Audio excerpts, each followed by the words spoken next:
Hi everyone, I am Dr. Sangamesh, consultant neurologist, Suraksha speciality hospital Kompally. ఈ రోజు మనం essential tremors గురించి తెలుసుకుందాం.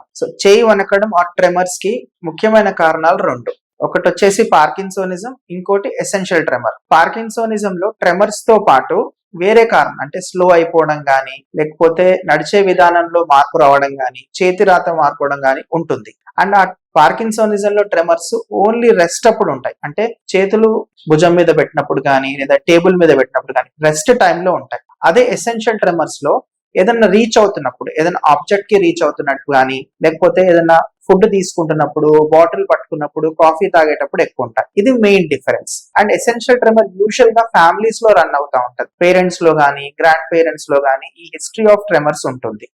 ఇతర కారణాలు వచ్చేసి ఆస్తమాకి ఎవరైనా మెడిసిన్స్ వాడుతున్నారంటే వాళ్ళకు కూడా వణుకుడు ఉంటుంది. అండ్ నెక్స్ట్ థైరాయిడ్ కంట్రోల్ లేకపోతే కూడా వణుకుడు వస్తుంటుంది. అండ్ ఆల్కహాల్ విత్డ్రావల్ లో కూడా వణుకుడు ఉంటుంది. ఇవి ఇతర కారణాలు. ఎసెన్షియల్ ట్రెమర్ పెద్దగా ప్రమాదకరమైనది కాకపోయినా మన డే టు డే యాక్టివిటీస్ ని బాగా డిస్టర్బ్ చేస్తుంటుంది. మీరెవరైనా ట్రెమర్స్ తో బాధపడుతున్నారంటే మీ దగ్గరలో ఉన్న డాక్టర్ ని సంప్రదించండి. మీ ఎసెన్షియల్ ట్రెమర్స్ పార్కిన్సోనిజం తెలుసుకోండి. దాన్ని బట్టి తగిన వైద్యం చేసుకోండి. Thank you.